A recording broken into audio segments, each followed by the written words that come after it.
कहानी की शुरुआत में हमें एक बिल्डिंग के अंदर फ्रैंक नाम करके इंसान को दिखाया जाता है। आज के दिन जब फ्रैंक काम कर रहा था तो एक नया वर्कर उसके साथ काम करने के लिए आता है। आज का काम खत्म कर लेने के बाद फ्रैंक सीधा हॉस्पिटल में जाता है। यहाँ पर हम उसकी बीवी लूसी को देखते हैं जो कि प्रेग्नेंट है। बच्चे के आने में सिर्फ कुछ दिन ही बाकी थे, तो इसी वजह से दोनों काफी एक्साइटेड थे। ये दोनों जब घर पर आते हैं तब इन्हें मालूम चलता है कि इनसे पहले घर पर कोई आया था जो इनके घर के सारे सामानों को चारों तरफ बिखेर करके कुछ ढूंढ रहा था। लूसी फ्रैंक से पूछती है कि आखिर उन्हें चाहिए क्या। ये दूसरी बार है, जिस पर फ्रैंक कहता है कि मुझे नहीं पता वो लोग क्या चाहते हैं। इसके बाद फ्रैंक जा करके अपने दोस्त बेन से मिलता है। फ्रैंक उसे बताता है कि वे लोग फिर से घर पर आए थे, जिस पर बेन पूछता है कि क्या उन्हें चाबी मिल गई। तो फ्रैंक कहता है कि पता नहीं, मैंने चेक नहीं किया। इतना कहने के बाद फ्रैंक फिर से अपने काम पर चला जाता है। आज के दिन जब वो काम कर रहा था तो कोई तो था जो फ्रैंक के रस्सियों को खोल देता है। वो तो किस्मत अच्छी थी कि फ्रैंक जैसे तैसे करके खुद को बचा लेता है। जिसने रस्सी को खोला वो वही नया कर्मचारी था जो फ्रैंक के साथ काम करने के लिए आया था। फ्रैंक उसे पकड़ता उससे पहले ही उसके लोग उसे गाड़ी में बैठा करके यहाँ से लेके चले जाते हैं। अब फ्रैंक को अपनी बीवी की चिंता होने लगती है, इसलिए वो भाग करके घर पर जाता है, जहाँ वो देखता है कि उसकी बीवी बिल्कुल ठीक ठाक थी। अब इसके बाद हमें मैल्कम नाम करके एक इंसान को दिखाया जाता है। जिस बंदे ने फ्रैंक के रस्सी को खोला था वो ठीक आगे वाली सीट पर बैठा हुआ था। हालांकि वो बंदा मैल्कम से कहता है कि मैंने कोई सुराग नहीं छोड़ा है, लेकिन फिर भी मैल्कम अपनी गन निकालता है और उसे शूट करके जान से मार देता है। अब इससे दोस्तों हम ये अंदाजा लगा सकते हैं कि वो बंदा मैल्कम है जो किसी वजह से फ्रैंक के पीछे पड़ा हुआ है। अब वो वजह क्या है वो तो हमें कहानी में मालूम चलेगा। फिलहाल इस समय हमें फ्रैंक को दिखाया जाता है जो रात के समय में अपने कमरे में बैठा हुआ था, उसे नींद नहीं आ रही थी। जब लूसी सो रही थी तब वो अपने कमरे के ऊपर जा करके एक चाबी को चेक करता है जो कि वहीं पर पड़ी हुई थी जहां फ्रैंक ने उसे रखा था। सुबह में वो चाबी को नीचे लाने के बाद पानी के पाइप में छुपा रहा था, लेकिन उसी समय लूसी आ जाती है और वो फ्रैंक को ऐसा करते हुए देख लेती है। यहाँ लूसी उससे पूछती है कि आखिर तुम्हारे साथ चल क्या रहा है। आजकल न तो तुम मुझसे बात करते हो न मेरे साथ सो रहे हो। ये दोनों बात कर ही रहे थे, उसी वक्त कुछ लोग इनके कमरे में घुस आते हैं। जाहिर सी बात है कि ये लोग फ्रैंक को पकड़ने के लिए आए थे, इसलिए फ्रैंक इनसे फाइट करता है। फ्रैंक की बीवी लूसी भी प्रेग्नेंट होने के बावजूद भी इन लोगों को बहुत ही बुरी तरह से पीट रही थी। लेकिन एक वक्त ऐसा आता है जब सभी लोग मिल करके लूसी और फ्रैंक को पकड़ लेते हैं। उसी वक्त ये लोग एक गन पर फ्रैंक के उंगलियों का निशान ले लेते हैं। इन सभी का लीडर फ्रैंक के सामने आता है और वो फ्रैंक से कहता है कि मुझे वो चाबी दे दो, मैं तुम्हें और तुम्हारी बीवी बच्चे को जिंदा छोड़ दूंगा। यहाँ दोस्तों हमें मालूम चलता है कि इनका जो लीडर है वो कोई और नहीं बल्कि मैल्कम है। वो फ्रैंक से कहता है कि आखिर तुम छोटी सी चीज के लिए अपना परिवार क्यों कुर्बान करना चाहते हो। डराने धमकाने के बाद भी फ्रैंक वो चाबी देने के लिए तैयार नहीं होता है। ये लोग फ्रैंक का फोन लेते हैं और उसका नेटवर्क गायब कर देते हैं ताकि उसकी लोकेशन किसी को मालूम न चल पाए। जिस वर्कर को मैल्कम ने मारा उसका झूठा इल्जाम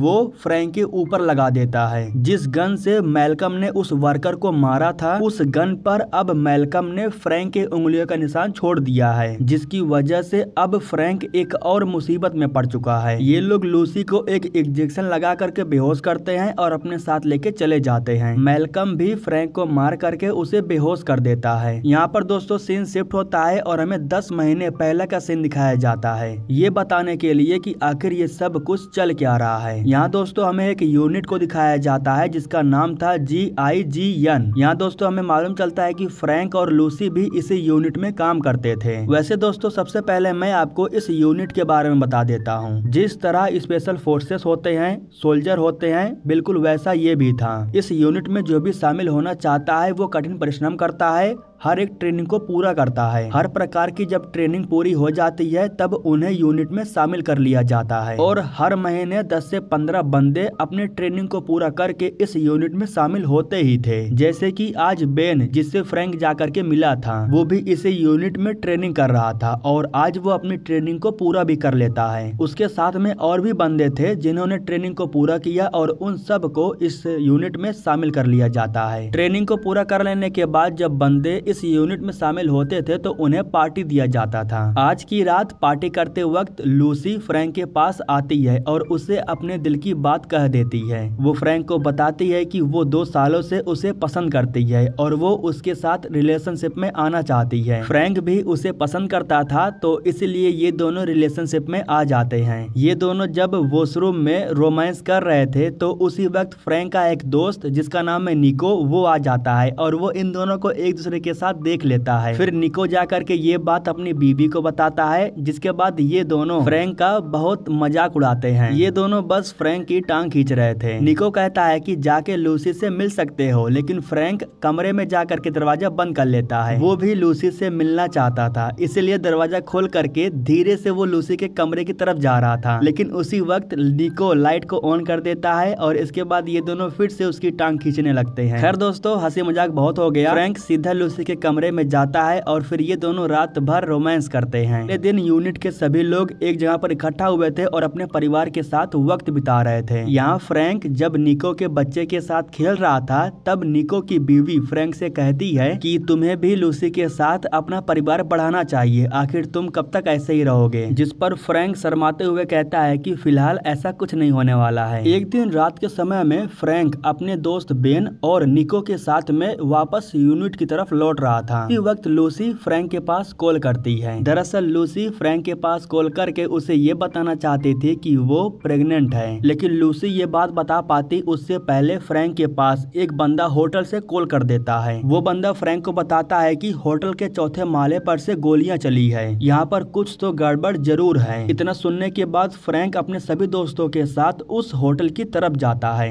ये होटल काफी बड़ा और फेमस होटल था, इसलिए बात सीरियस थी। यहाँ पर फ्रैंक, बेन और निको ये 3 लोग चेक करने के लिए होटल के अंदर जाते हैं। ठीक उसी वक्त ये लोग देखते हैं कि 2 बंदे होटल से नीचे आने के बाद बाहर की तरफ जा रहे थे। इनको रोकने के लिए फ्रैंक अपनी टीम के साथ जैसे ही इनकी तरफ आगे बढ़ता है तो उसी वक्त उनमें से एक आदमी निको को गन से शूट कर देता है। ठीक उसी वक्त फ्रैंक भी अपनी गन निकालता है और सामने खड़े बंदे को शूट कर देता है। दूसरा जो बंदा था वो एक महिला को टारगेट बना लेता है और कहता है कि मुझे यहाँ से जाने दो वरना मैं इसे मार दूंगा। इसी दौरान जिस बंदे को गोली लगी थी वो बंदा बेन के ऊपर फिर से हमला कर देता है, लेकिन यहाँ जो निको था वो गोली लगने के बाद भी जिंदा था। वो गन से उस आदमी को शूट कर देता है और बेन को बचा लेता है। ठीक उसी वक्त फ्रैंक भी उस बंदे को शूट कर देता है जिस बंदे ने महिला को टारगेट बनाया था। वैसे दोस्तों सब कुछ कंट्रोल में हो गया था, लेकिन निको को गोली लग गई थी, इसीलिए उसके शरीर से ढेर सारा खून बाहर निकल गया था और गोली लगने की वजह से वो बच भी नहीं पाता, उसकी मौत हो जाती है। अब ये हादसा होने के बाद इस यूनिट के कमांडर फ्रैंक से बात करने के लिए उसे अपने पास बुलाते हैं। कमांडर फ्रैंक से कहते हैं कि सिर्फ तुम्हारी वजह से ये सब कुछ हो गया, अगर तुम शांति से उन्हें जाने दिए होते तो निको मरता नहीं, और सबसे अहम बात तुम्हें मेरे ऑर्डर को फॉलो करने के लिए कहा गया है। मुझसे ऑर्डर लिए बिना आखिर तुम होटल की तरफ गए क्यों? कुछ भी हो तुमने मेरा भरोसा तोड़ा है, इसलिए मैं तुम्हें इस यूनिट से निकाल रहा हूँ। इस तरीके से फ्रैंक को यूनिट से बाहर निकाल दिया जाता है। वो निको की बीवी के पास जाता है और रोने लगता है। वो उसकी बीवी से कहता है कि सब कुछ मेरी गलती है, अगर मैं वहाँ नहीं गया होता तो आज वो जिंदा होता। अगले दिन पूरी यूनिट मिल करके निको का अंतिम संस्कार करती है। यहाँ निको का बड़ा बेटा भी था जो कि बहुत उदास था। उसे भी पता है कि सब कुछ फ्रैंक की गलती की वजह से हुआ, इसलिए वो फ्रैंक से गुस्सा भी था। फ्रैंक को जब यूनिट से निकाल दिया जाता है तो लूसी भी यूनिट से बाहर हो जाती है। फ्रैंक से कहती है कि मुझे आगे की जिंदगी तुम्हारे साथ शुरू करनी है, लेकिन फ्रैंक इस बात पर राजी नहीं था। वो लूसी से कहता है कि तुमने इस यूनिट में शामिल होने के लिए बहुत मेहनत किया है, तुम इसे छोड़ नहीं सकती हो। इतना कहने के बाद वो बेन के घर पर चला जाता है। यहाँ न्यूज के जरिए फ्रैंक को मालूम चलता है कि होटल में जो 2 बंदे मारे गए वो चोर थे। फ्रैंक को पता था कि ये गलत है, सच्चाई छुपाई जा रही थी। यह देख करके बेन कहता है कि यहाँ से चले जाओ और अपनी एक नई जिंदगी की शुरुआत करो।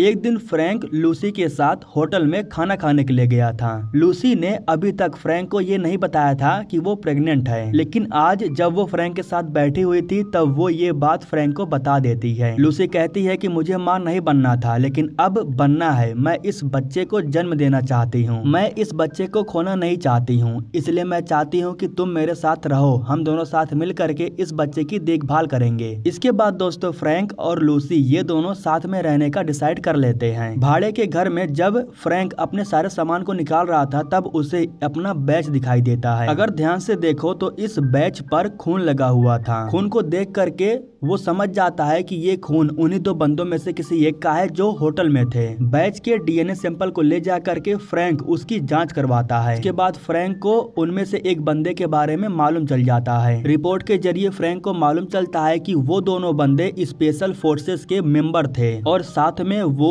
पॉलिटिकल पार्टी के लिए इनलीगल काम भी करते थे। लेकिन अब वो दोनों बंदे DGSI के लिए काम करते हैं। यह सब देख करके बेन कहता है कि उस होटल में कुछ बहुत बड़ा चल रहा था। इन सब मैटर में तुम ना ही पड़ो तो ठीक होगा, क्योंकि अब तुम्हारी एक फैमिली है। फ्रैंक सारे सबूतों को ले जा करके लॉकर में लॉक करने के बाद चाबी को लाने के बाद अपने घर के कमरे के ऊपर छुपा देता है और फिर वो अपनी बीवी के साथ इसी घर में एक नई जिंदगी जीने लगता है। एक दिन फ्रैंक निको के छोटे बच्चे का अपने घर पर जन्मदिन मना रहा था। निको का बड़ा बेटा भी आया हुआ था, लेकिन वो पार्टी में शामिल नहीं था। वो फ्रैंक से अभी भी नाराज था, इसलिए वो चुपचाप कमरे में जाकर के बैठा हुआ था। जब निको की बीवी फ्रैंक को बताती है कि वो अभी भी तुमसे बहुत नाराज है, तब फ्रैंक उससे बात करने के लिए उसके कमरे में जाता है। फ्रैंक उससे कहता है कि जो कुछ भी हुआ उसके लिए मैं तुमसे माफी मांगना चाहता था। मुझे पता है वो सब कुछ मेरी वजह से हुआ, मेरी वजह से तुम्हारे पिता की जान गई। उसी वक्त एलेक्स फ्रैंक से कहता है कि मुझे पता है जिन लोगों की वजह से मेरे पिता की मौत हुई उनके बारे में तुम जानते हो, लेकिन तुम इसके बारे में किसी को बता नहीं रहे हो। अगर चाहते हो कि मैं तुम्हें माफ कर दूं तो जिन लोगों ने मेरे पिता की जान ली है उन्हें सजा दिलवाओ। अपना मुंह खोलो और जा करके सच्चाई बताओ। उसकी बात मान करके फ्रैंक एक्शन लेने के लिए तैयार हो जाता है। वो जा करके एक नेशनल रिपोर्टर से मिलता है। उस दिन होटल के अंदर मैं था और जिन लोगों की वजह से वो सब कुछ हुआ उन्हें मैं जानता हूँ। होटल में जो कांड हुआ था वो बात लगभग 10 महीने से दबी हुई थी, लेकिन अब फ्रैंक के सबूतों की वजह से वो चर्चे में आ जाती है। इन शिफ्ट होता है और हमें मिनिस्टर को दिखाया जाता है। मिनिस्टर के सामने DGSI का एक बंदा लफेबल बैठा हुआ था, जो कि मिनिस्टर को बताता है कि आखिर उस होटल में हुआ क्या था। वो बताता है कि CIA के मेंबर जॉन अपने बॉडीगार्ड के साथ फ्रांस आए थे। दरअसल वो ऑस्ट्रेलिया के साथ हथियारों के डील को नेगोशिएट करने के लिए आए थे।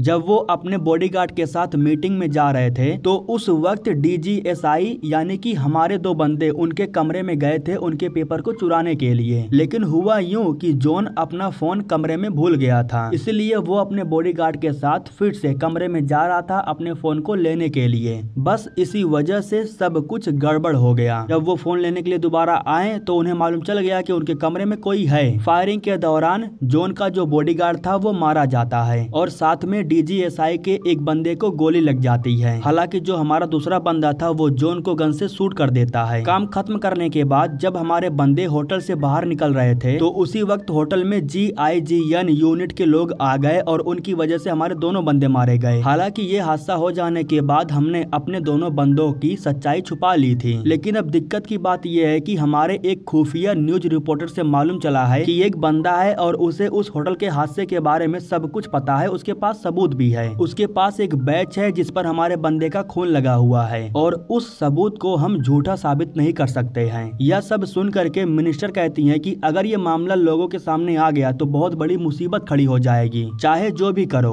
उस बैच को लेकर के मेरे पास आओ और उस बंदे को भी खत्म कर दो ताकि वो दोबारा किसी और के सामने अपना मुंह ना खोले। अब इस तरीके से दोस्तों फ्रैंक से वो सबूत लेने के बाद उसे खत्म करने के लिए ये लोग मैल्कम को भेजते हैं और अब मैल्कम उस सबूत को हासिल करने के लिए हाथ धो करके फ्रैंक के पीछे पड़ गया है। अब कहानी प्रेजेंट में शिफ्ट होती है जहाँ हम देखते हैं कि मैल्कम ने लूसी को किडनैप कर लिया है और वो फ्रैंक से कहता है कि अगर तुम वो चाबी ला करके मुझे नहीं दोगे तो मैं तुम्हारी बीवी और बच्चे को खत्म कर दूंगा। न कहने के बाद चाबी लाने के लिए वो फ्रैंक को आजाद छोड़ देता है। फ्रैंक अपनी बीवी और बच्चे को चोट नहीं पहुंचाना चाहता था, इसलिए वो चोरी चुपके से अपने घर के अंदर जाता है क्योंकि फ्रैंक के घर के चारों तरफ पुलिस तैनात थी और उसे ढूंढ रही थी। हालांकि जैसे तैसे करके वो घर के अंदर जाता तो है लेकिन उसे चाबी नहीं मिलती है और उल्टा वो फंस भी जाता है। पुलिस वाले उसे देख लेते हैं, इसलिए वो फौरन यहाँ से भागता है। वो भाग करके सीधा बेन के पास जाता है उससे हेल्प मांगने के लिए। जब वो बेन को सारी बात बताता है तब बेन उसकी हेल्प करने के लिए तैयार हो जाता है। वो फ्रैंक को लेकर के अपने घर जाता है जहाँ वो फ्रैंक को एक बैच देता है। उस बैच में फ्रैंक अपना खून लगा देता है। वो एक दूसरे बैच में अपना खून लगाने के बाद उस सबूत को लेकर के उस जगह पर जाता है जहाँ मैल्कम उसे आने के लिए बोला था।